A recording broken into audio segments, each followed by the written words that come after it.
Buenas noches a todos.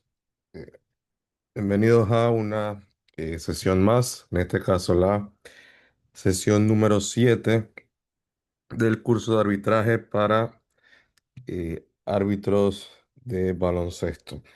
La sesión de hoy tratará sobre el tema de eh, arbitrar el lanzamiento de campo. Antes de iniciar, voy a compartir algunos ajustes que se hicieron en el calendario básicamente para las sesiones 9 y 10 debido a, esto sabemos que hay juegos de ventana eliminatoria para el Campeonato Mundial en esta fecha y producto de algunos vuelos que coincidían con las fechas de las sesiones, se movieron eh, las fechas de las sesiones 9 y 10. Igual este documento, documento con el calendario, con las fechas ajustadas, se va a enviar por el grupo para que todos tengan la información actualizada. La sesión número 9 va a quedar para el miércoles 25 de febrero, en el mismo horario de 7 a 8:30. Y la sesión número 10 quedaría entonces para el viernes 6 de marzo de 8 a 9:30. Son las únicas dos sesiones que sufren cambios.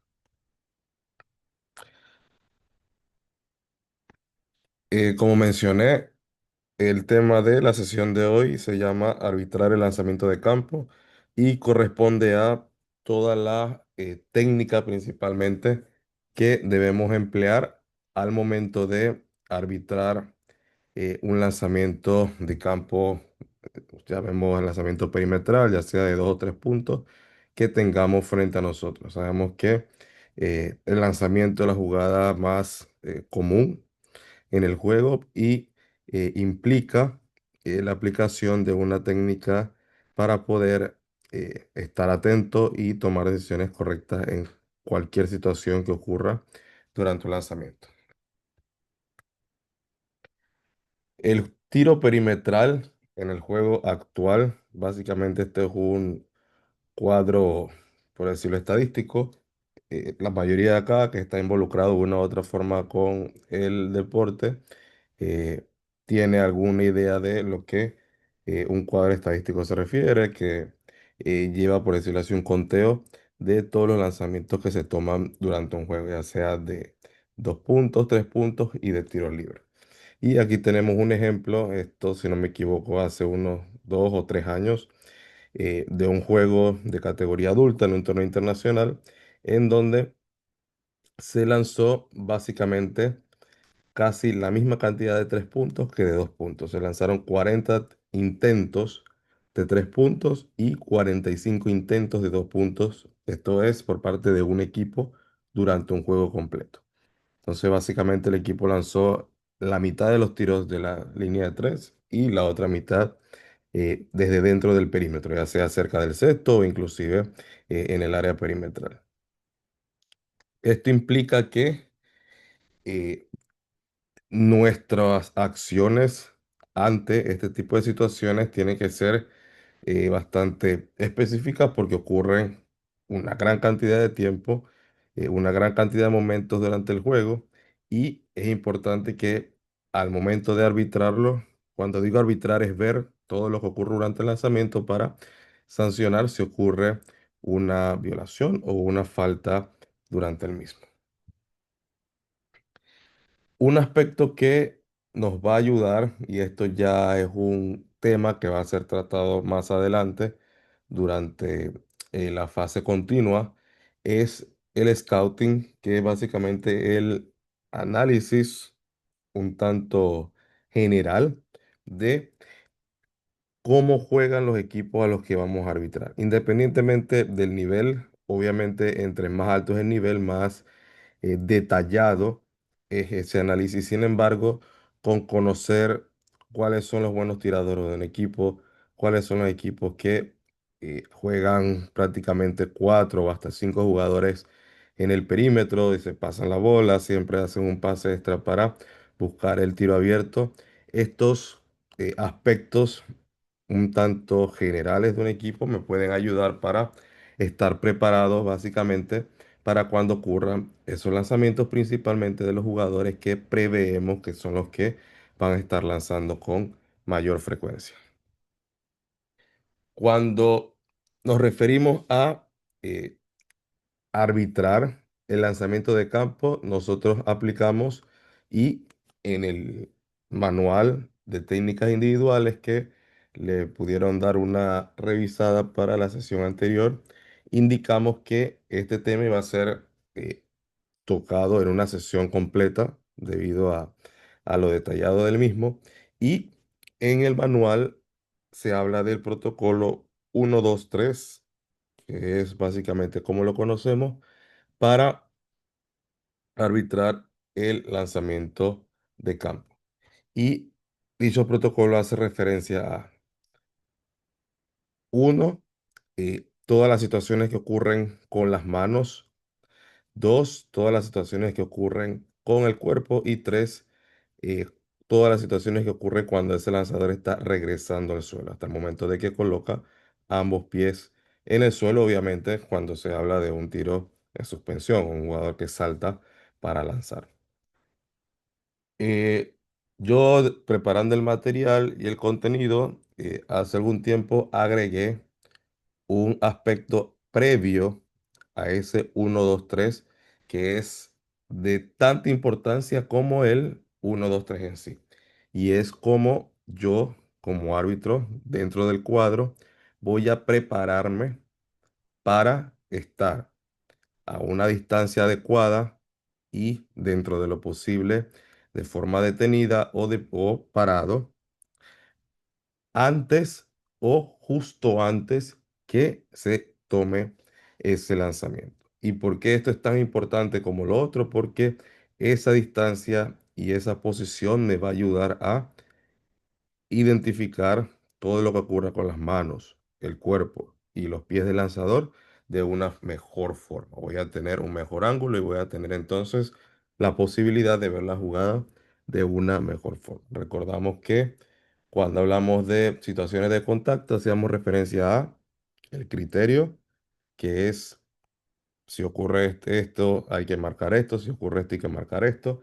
Sin embargo, la otra mitad hace referencia a la técnica, o sea, cómo yo hago para ver correctamente, o para ver de la mejor forma lo que ocurre. Y una sin la otra, básicamente, no tiene, por decirlo así, la decisión correcta. Necesito de ambas.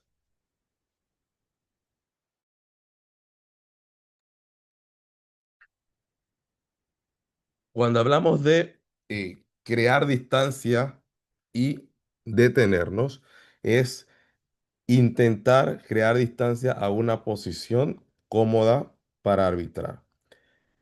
Si desde la posición en la que estamos bien ubicados, entonces no hay necesidad de moverse. O sea, el hecho de que el juego se mueva, o que los jugadores se muevan, o que los jugadores se pasen el balón, no implica que yo como árbitro tenga que moverme. Normalmente yo me muevo cuando en el lugar donde estoy ya dejo de ver lo que intento ver.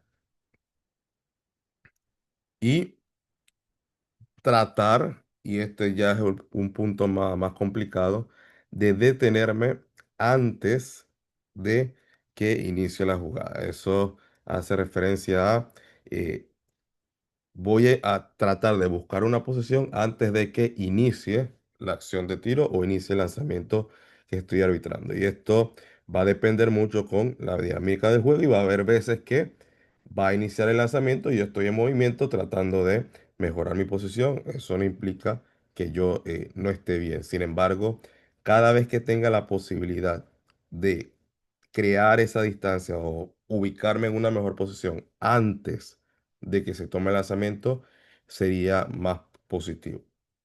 ¿Ya que me refiero con esto? A que si yo tengo muy cerca a mí un jugador que sé que es un buen lanzador y él todavía no tiene el balón, está ubicado allí, tal vez esperando que el balón llegue a sus manos. Y yo como árbitro entiendo que posiblemente el balón va a llegar a las manos de él, creo la distancia, doy 2 pasos hacia afuera o alejándome del jugador, de forma que cuando el balón llegue a él y él va a iniciar el lanzamiento, ya yo estoy ubicado en una mejor posición para arbitrar cualquier defensor que se acerca a él a defender ese lanzamiento. Sin embargo, si yo espero a que el balón llegue a él para después empezar a moverme, entonces ya, por decirlo así, estoy un poco retrasado en esa intención por mejorar mi posición. Vamos a ver algunos videos de ejemplo de qué se espera que haga un árbitro eh, para crear esa distancia y tratar de estar detenido antes o justo antes de que se tome un lanzamiento de campo. Y vamos a compartir cuáles son las posibles opciones que tienen los árbitros para poder estar en una mejor posición para arbitrarlos. Estos primeros videos hacen referencia a jugadores o situaciones en las que tenemos jugadores que reciben y lanzan. A ver primero el video dos veces,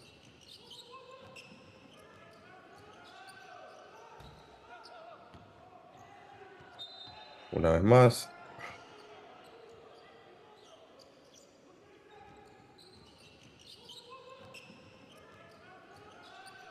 Entonces, en este caso hacemos referencia a el árbitro que está eh, del lado de la mesa, lo conocemos como árbitro seguidor, y tenemos un caso en donde el árbitro está, en este caso, detrás o en la espalda de un jugador que posiblemente está esperando el pase para realizar un lanzamiento. Y a esto es a lo que nos referimos con eh, conocer o intentar conocer quiénes son los posibles lanzadores durante el juego, las personas que van a estar lanzando con mayor frecuencia.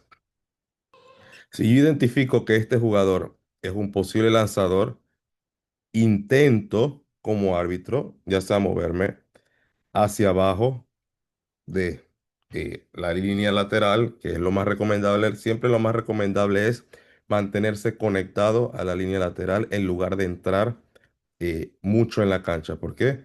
Porque si entramos mucho y hay un robo o hay un bloqueo y hay un contraataque, posiblemente podemos estar en la línea o en la dirección de los jugadores y tratar o interrumpir o estorbar en el juego. Por eso siempre se recomienda tratar de estar lo mayor posible conectado a la línea lateral o cerca de la línea lateral.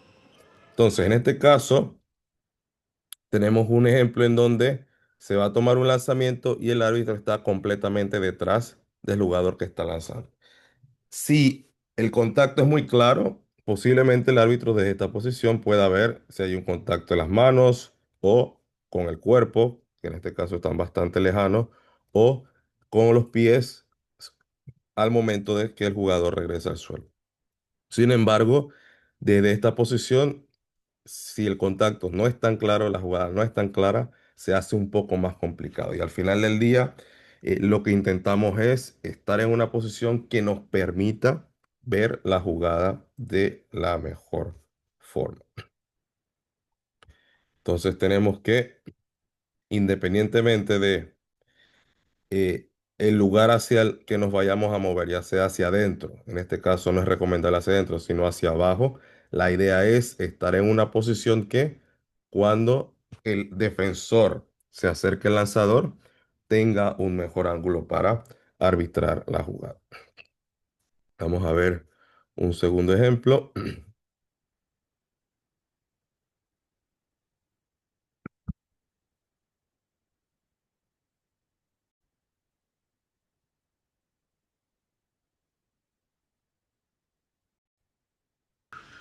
En este caso tenemos otro árbitro dentro de la cancha, mecánica de tres árbitros, se le conoce como árbitro central, ya esto es un tema posterior en lo que a mecánica se refiere, y es el árbitro que ya en un nivel más avanzado, que es mecánica de tres, es el que más se le complica estos movimientos porque él está básicamente en la extensión de la línea de tiro libre. ¿Qué quiere decir? Que va a tener jugadores tanto de su lado derecho como de su lado izquierdo, que van a estar en constante movimiento. Entonces tenemos este ejemplo en el que el árbitro Inicialmente está cerca del posible lanzador que básicamente en un instante recibió el balón cerca de él y lo que hace el árbitro es lo antes posible, lo más rápido posible, crear una distancia que le permita ver lo que ocurre con ese defensor que se acerca a defender el lanzamiento, o sea, el contacto en las manos, en los cuerpos o en los pies. Estos videos no hacen referencia a faltas en sí, sino hacen referencia a la necesidad que tiene el árbitro de buscar una mejor posición. Y como vemos aquí, ese movimiento ocurre básicamente cuando el lanzamiento se está tomando. ¿Eso es algo bueno o malo? Obviamente lo ideal es estar en este lugar justo antes de que se tome, pero es prácticamente imposible en situaciones en donde el jugador básicamente se mueve cerca mío en un instante muy rápido. Entonces allí, obviamente voy a estar moviéndome justo cuando se está tomando el lanzamiento o durante el lanzamiento. ¿Qué es lo más importante? Y el mensaje de este video sería, lo más importante es no quedarme parado aquí, que también puede ser una opción, quedarme parado aquí y tratar desde allí arbitrar este defensor que se acerca, porque básicamente no voy a ver nada. Desde acá veo un poco mejor, que estoy moviéndome, sí, porque la jugada es muy rápida, pero siento esa necesidad de buscar una mejor posición para arbitrar esa jugada. En este caso, ya sea que me mueva hacia abajo o inclusive un poco hacia arriba. En este caso, mejor fue hacia abajo. Y esta decisión de hacia dónde me voy a mover, hacia abajo o hacia arriba, es en un instante. O sea, yo tengo que decidir para abajo o para arriba, tratando siempre de buscar el lugar que me permita ver la jugada de una mejor forma. Tenemos un video adicional, en este caso desde la posición de árbitro líder o el árbitro que se encuentra eh, en la línea de fondo. Ah.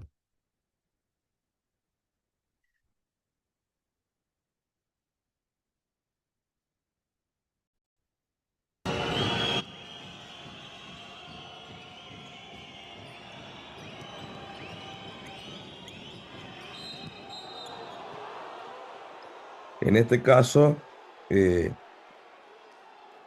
se trata, o el mensaje es poder, por más que la responsabilidad, y repito, ya son otros tipos, otros contenidos, pero por más allá que la responsabilidad no pertenezca al árbitro que se encuentra en la línea de fondo, estamos en una posición en la que podemos dar una ayuda o si ocurre un contacto que tal vez el árbitro responsable, que es el árbitro que está arriba de la línea de tres o seguidor, no pueda ver por la distancia o por el ángulo, se puede entonces dar una asistencia y señalar cualquier situación que sea obvia o necesaria para el partido.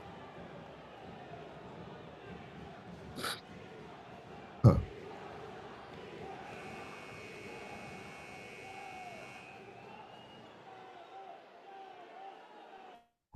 Entonces, en este caso sería tomar una posición un poco más abierta que me permita brindar una ayuda en caso que la misma sea necesaria. Entonces, estos son diferentes ejemplos dependiendo de la posición en la que se encuentre el árbitro, ya sea mecánica de dos para el árbitro líder y seguidor o en mecánica de tres para el árbitro central, principalmente con jugadores que reciben el balón para lanzar inmediatamente. Y este tipo de jugadores son detectables o pueden ser reconocidos por los árbitros, obviamente en competencias donde juegan jugadores que se conocen o que conocemos que son buenos lanzadores. Ah. Cuando tenemos situaciones en las que tenemos jugadores en movimiento o jugadores que intentan crear su propio tiro en base al drible.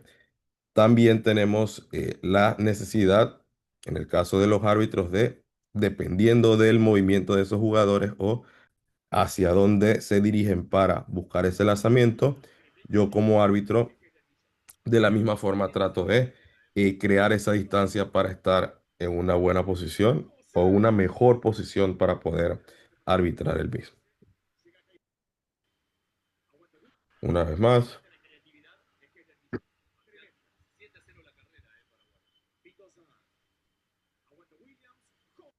Entonces, como árbitro siempre vamos a tener dos opciones. Una es quedarnos parados o mantener la posición en la que estamos.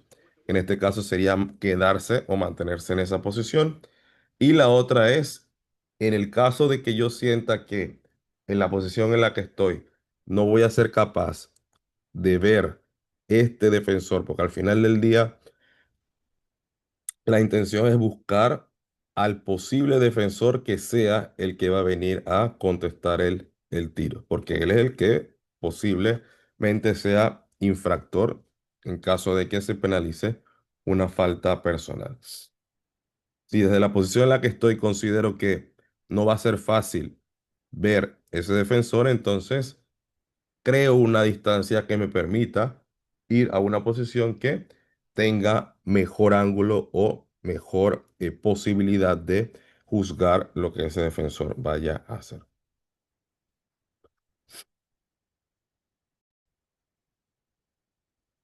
Que es lo que vimos en el video.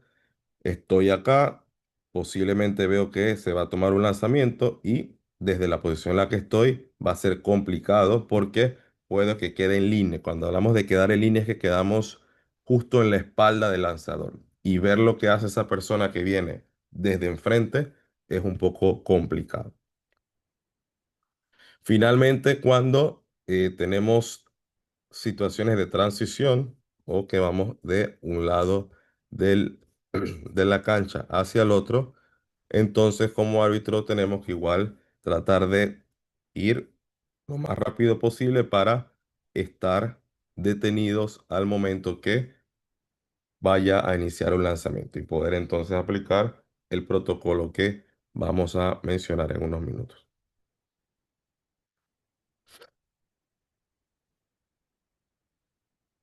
Una vez más.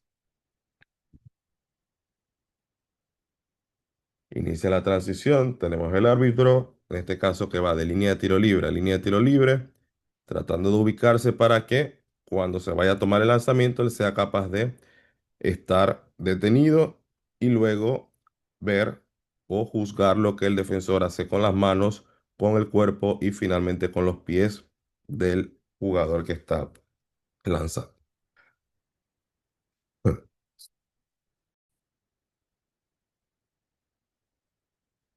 Si el lanzamiento es tomado cerca de la línea de 3 puntos, entonces, al crear la distancia y detenernos, es importante que el primer paso sea identificar cuál es el valor del lanzamiento. Si el lanzamiento es de 3 puntos o si el lanzamiento es de 2 puntos debido a que el lanzador está pisando la línea. Esto es de suma importancia. Muchas veces o posiblemente nos saltemos este paso y vayamos a ver el defensor y finalmente no tengamos la información de que si el lanzamiento es de 2 o de 3 puntos. Cuando hablamos ahora en sí del protocolo que indica el manual y como mencioné, todo esto que acabo de mencionar es el paso previo a iniciar lo que vamos a hacer. Y el paso previo, que fue todo lo que acabo de describir, es crear una distancia y detenerme o tratar de detenerme antes o justo antes de que se vaya a lanzar. ¿Para qué? Para que ahora esto que voy a hacer ahora o que voy a hablar ahora lo haga desde una mejor posición o una posición que me permita ver la jugada de una forma más clara. Tenemos uno arriba o es el primer lugar donde vemos. Vemos si el defensor contacta con sus manos. Cuando se va a tomar un lanzamiento y tenemos que el defensor viene corriendo, en dirección al lanzador, naturalmente lo primero que mueve en dirección al lanzador es las manos para intentar o bloquear el lanzamiento o bloquear o tratar de impedir la mejor visión por parte del lanzador. Entonces yo como árbitro lo que trato de identificar con mayor rapidez es esa trayectoria de las manos del defensor desde que viene corriendo hasta que se aproxima al lanzador. ¿Por qué? Porque es las manos que eventualmente van a ocasionar un posible contacto con alguna parte del cuerpo del lanzador, ya sea sus manos, cabeza o demás. ¿Qué defensor se acerca a defender el lanzamiento? Tengo que tratar de identificarlo lo antes posible. Si yo como árbitro me quedo viendo al lanzador, estoy cometiendo un error. Si yo como árbitro tengo mi vista, mi atención enfocada en el jugador verde 50, estoy cometiendo un error. ¿Por qué? Porque cuando se aproxime ese defensor y acerque sus manos al lanzador y hay un contacto, no voy a estar 100% claro si el contacto es ocasionado por el defensor o si el defensor está legal y el jugador verde posiblemente simule que haya recibido una falta cuando realmente no la ha recibido. Entonces, como mencioné, el primer paso es identificar si el lanzamiento de dos o de tres y una vez y lo identifique, mis ojos tienen que ir lo antes posible a las manos del defensor que se acercan al jugador que va a lanzar, más no en el jugador que está lanzando en sí. ¿Dónde pueden ser esos contactos con las manos del defensor? Y pueden ser en los brazos del lanzador, pueden ser obviamente en el codo, en donde el contacto no tiene que ser tan fuerte para que obviamente tenga un efecto, o inclusive si ese defensor se aproxima desde atrás o desde un lado, inclusive ese contacto puede ser en la cabeza del lanzador, dependiendo desde dónde se aproxima el defensor. Es importante considerar que los contactos son juzgados durante la acción de tiro completa, que quiere decir que aunque o independientemente que el balón ya haya salido de las manos del lanzador, la regla le permite al lanzador finalizar su acción de tiro, lo que se le conoce como el follow through, que ya yo lancé, tengo por regla la posibilidad de finalizar mi lanzamiento o estirar completamente el brazo.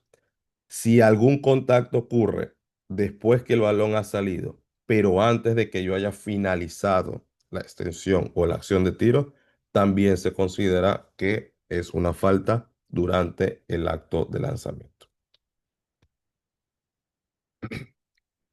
Segundo, o el punto 2. Defensor contacta con su cuerpo. Asumimos que con los brazos o con las manos no hay ningún contacto. Vamos entonces al punto 2. Y cuando hablamos de defensor contacta con su cuerpo, hay dos posibles escenarios. Si el lanzador posiblemente abre las piernas de una forma no natural, pero el contacto del defensor es en el cuerpo del lanzador, ¿qué significa esto? Que considerando que habría contacto aún con el lanzador sin abrir las piernas, entonces se considera que el defensor es el responsable del contacto. Repito, si el defensor se aproxima de una forma que el contacto es con su cuerpo, entonces el hecho de que un lanzador posiblemente abra las piernas es una acción que en este caso no se considera o se desprecia porque habría contacto con el cuerpo aún sin que el lanzador abriera las piernas. Sin embargo, si el defensor no causa contacto con el cuerpo, los cuerpos están separados, y el lanzador abre las piernas y el único contacto que ocurre es con las piernas del lanzador, producto de esa apertura no normal o no natural, entonces se puede considerar que el lanzador es el responsable del contacto al abrir las piernas. Entonces, en resumen, si un lanzador, porque tenemos estas situaciones cada vez más comunes con lanzadores que extienden los pies o extienden alguna pierna de una forma no natural, tenemos dos opciones. Si hay contacto con el cuerpo, sigue siendo falta de la defensa. ¿Por qué? Porque ese contacto ocurriría aún sin que se abrieran las piernas. Sin embargo, si no hay contacto con el cuerpo, sino que el único contacto es con las piernas, entonces ahí es que se considera únicamente eh, falta del lanzador. ¿Por qué? Porque el único contacto o el contacto que ocurre es producto de la apertura no natural de las piernas del lanzador. Vamos a ver esos dos ejemplos que tenemos en las imágenes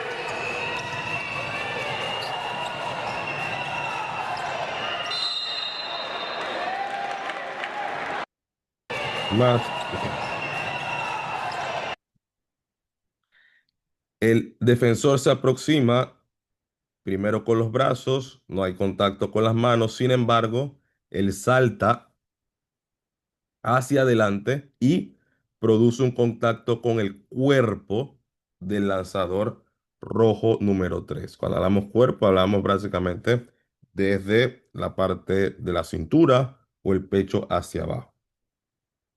Alguien puede decir no, que el lanzador está abriendo las piernas, y es correcto, el lanzador está abriendo las piernas, sin embargo, el contacto ocurre en el cuerpo del lanzador. ¿Qué significa? Que el lanzador, aún sin abrir las piernas o haciendo un movimiento más natural, igual ocurriría un contacto por parte del defensa en el cuerpo del lanzador. Si este es el caso, se desprecia cualquier acción del lanzador y se penaliza únicamente la falta del defensor por contacto con su cuerpo sobre el lanzador. Ahora, tenemos la otra situación en donde no existe contacto con el cuerpo y esto sería la diferencia o básicamente la diferencia con el video anterior es que si no existe un contacto con el cuerpo, sino que el contacto es únicamente con esa pierna extendida, entonces es que se puede penalizar al jugador que está lanzando.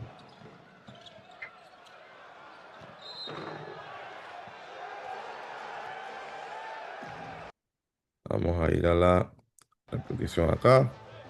Como ven, los cuerpos de los jugadores están separados, no hay contacto con el cuerpo y el único contacto es con la pierna extendida. Entonces, en este caso, y es básicamente lo que se les enseña de una u otra forma a los jugadores que van a defender un lanzamiento, es que traten de correr de forma paralela al lanzador, que no vayan justo de frente, porque si saltan de frente va a ocurrir lo del video anterior, que el cuerpo va a caer sobre el cuerpo del lanzador. Sin embargo, si vienen de forma paralela, solamente van a pasar básicamente a molestar o a intentar bloquear el lanzamiento, pero evitando cualquier contacto que ocurra cuerpo contra cuerpo.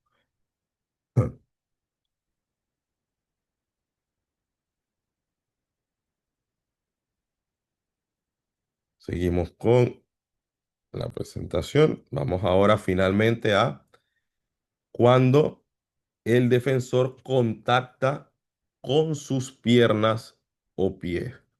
Y es básicamente las situaciones en las que el defensor ocupa el espacio que el lanzador tiene derecho a caer o regresar al suelo.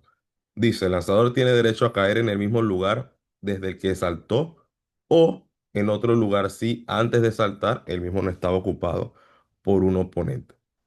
Si ese lugar al que el lanzador tiene derecho a caer es ocupado ilegalmente por el defensor, entonces, y ocurre un contacto pies con pie o con las piernas del atacante cuando está de regreso al suelo, entonces se quería una falta por parte del defensor. Y vamos a compartir los últimos videos para poder ilustrar un poco más estas acciones. Estas acciones se volvieron para el año 2018 que se creó, por decirlo así, este protocolo.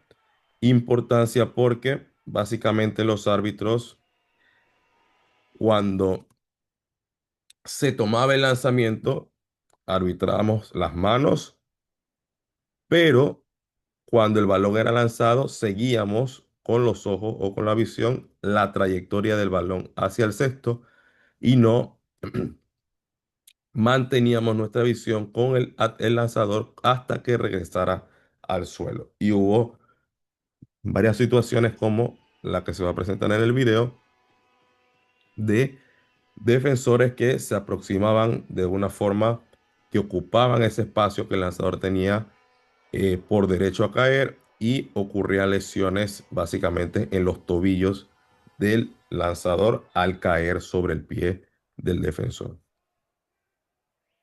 Y lesiones bastante graves. En este caso, vamos a verla en la repetición. El defensor, no hay contacto en las manos, no hay contacto con el cuerpo. Sin embargo, el defensor salta hacia adelante y coloca su pie en donde el lanzador tiene derecho a caer. Y a colocar su pie cerca de ese espacio, el lanzador a caer contacta o cae sobre el pie del defensor. Entonces, en este caso sería una acción ilegal por parte del defensor que debe ser penalizada y como ven en este caso, el árbitro o antes de que el protocolo fuera un poco más estructurado, el árbitro, después de arbitrar las manos, seguía la trayectoria del balón y no terminaba de observar el suelo para garantizar que el atacante o el lanzador haya caído con los dos pies en el suelo y que el defensor no haya ocupado ese lugar de forma ilegal.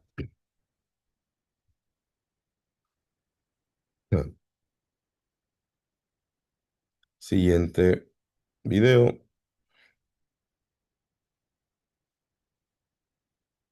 Un ejemplo parecido y es lo que se empezó a entrenar porque, repito, esto es cuestión de entrenar y tratar de hacer siempre lo que hacemos de la misma forma para poder cubrir la jugada de la mejor forma. Como vemos, amague, lanzamiento, no hay contacto o no hay falta en los brazos, no hay falta con el cuerpo, como vemos hay espacio entre los cuerpos de los jugadores, sin embargo, el defensor extiende su pie y lo coloca en el espacio que tiene el lanzador o el espacio al que el lanzador tiene derecho a caer después de realizar su lanzamiento. Y básicamente el entrenamiento de los árbitros después a este tipo de situaciones era que la pista, en lugar de seguir la trayectoria del balón, sea mirar al suelo cuando el lanzador cae, garantizar que ha caído de forma legal y luego entonces ir hacia ya sea el balón o a la situación de rebote que tenga por posición o por responsabilidad arbitral.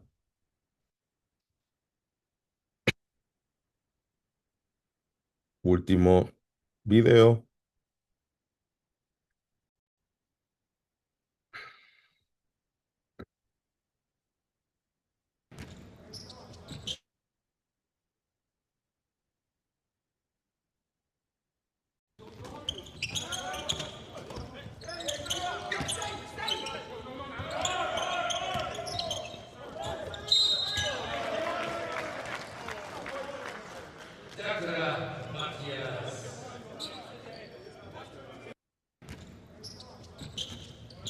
Cuando uno está arbitrando el balón en el área o cerca a uno, o sea que uno es responsable de lo que ocurra con el balón y posibles lanzamientos, ya sean lanzamientos en donde el jugador recibe o lanza o lanzamientos en donde el jugador está intentando crear su tiro a partir del drible o del pique.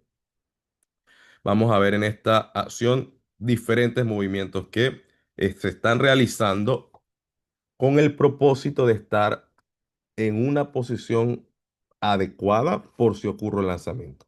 Si no ocurre, entonces sigo moviéndome en el caso de que sea necesario para estar listo para una futura situación. Primer movimiento. El jugador azul 5 se coloca o se aproxima a donde está el árbitro colocado y el árbitro intenta crear una distancia. ¿Para qué? Para que si el jugador toma un lanzamiento, estar en una posición que le permita arbitrar a ese defensor. No ocurre, hay un pase, nuevamente el jugador azul 5 recibe el balón, el árbitro siente que está muy próximo. Cuando estamos muy próximos, hablamos la semana pasada sobre distancia y estacionario como técnica individual y al estar muy próximo, uno posiblemente vea los movimientos de las manos más rápido y eh, puede ser causal de sonar el silbato de forma emocional y no tanto de forma procesal.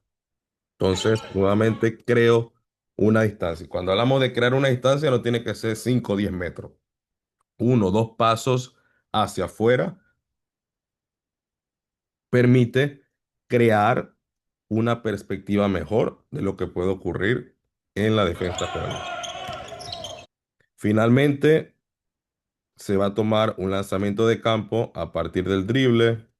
El jugador que se aproxima a defender es el que cambia, el que está defendiendo al jugador que está colocando la cortina. Y vamos entonces a el protocolo cero. Ya estamos en una distancia, estamos detenidos para arbitrar el lanzamiento. Por lo tanto, sería identificar si el lanzamiento es de dos o de tres. En este caso, 2 puntos. Uno, contacto con los brazos. No ocurre un contacto ilegal con los brazos. Dos, contactos con el cuerpo. Al momento no hay contactos con el cuerpo. Sin embargo, cuando el jugador regresa al suelo, el defensor prácticamente cae encima de él. Por lo tanto, hay contacto con las piernas del lanzador. ¿Qué es lo que tenemos que asegurarnos que yo como árbitro observe las tres fases? Los brazos, el cuerpo y los pies, para asegurar que si hay algún contacto ilegal en alguna de esas tres fases, soy capaz de penalizar. Ya vimos que cuando se lanza el balón, mis ojos no pueden irse con la trayectoria del balón, sino esperar a que el jugador regrese al suelo. Y si en este caso hay contacto con los pies al momento de regresar al suelo, entonces penalizar la falta personal.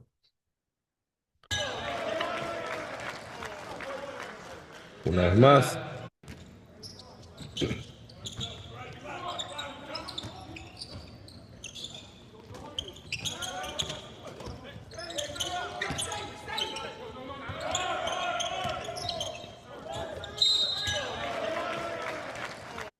finalmente, después de aplicar todo lo que hemos visto, crear la distancia y detenerme para estar en una posición mejor o más adecuada, arbitrar los brazos para ver si hay contacto con los brazos, si no hay, pasar al cuerpo para ver si hay contacto cuerpo con cuerpo, si no hay, pasar a los pies para ver si el atacante o el lanzador cae de una forma correcta al suelo. Si cumplimos todo eso, finalmente pasamos a el último punto que sería arbitrar la situación de rebote. Y es básicamente cuando aseguramos que el lanzamiento haya sido tomado correctamente, no haya nada ilegal por parte del defensor ni del atacante. Entonces, como árbitro, eh, la siguiente tarea sería tomar o arbitrar la situación de rebote más cercana, que sería entonces dependiendo de si están participando dos o tres árbitros que puedan entonces cubrir todas las acciones que ocurran durante el rebote. Eso sería la sesión de hoy. Eh, Esto básicamente, o este protocolo de crear distancia, ver los brazos, el cuerpo y los pies, nosotros lo hacemos cada vez, o el árbitro que está más cerca o que le corresponde arbitrar la jugada, lo debe hacer cada vez que ocurra un lanzamiento cerca de su área o en su área. Y como vemos, durante un juego pueden ocurrir, vimos el cuadro eh, de lanzamientos al principio de la sesión. Fueron 85 lanzamientos. Bueno, hay algunos que son más cerca del sexto. Digamos que por lo menos son unos 60 a 65 desde el perímetro. Eso se hizo 65 veces. No por un árbitro, sino por los árbitros, en este caso, por el que era responsable o el que estaba más cerca de la jugada. Eso era para un equipo. Si consideramos que el otro equipo lanzó parecido, estamos hablando de 120 a 130 lanzamientos durante el juego. Y de esos 130, obviamente, durante un lanzamiento pueden ocurrir ¿cuántas? De un lanzamiento de campo, de un tiro perimetral. 5 falta, ¿cuántos? Entre 5 y 10, dependiendo de la intensidad con la que los defensores se acerquen o defiendan los lanzamientos. Eso quiere decir que de 120 a 130, 5 a 10 terminaron en faltas personales. Sin embargo, yo hice el protocolo correcto o traté de hacer el protocolo correcto 130 veces para estar listo para esas 5 o 10 situaciones en las que ocurrió una falta personal.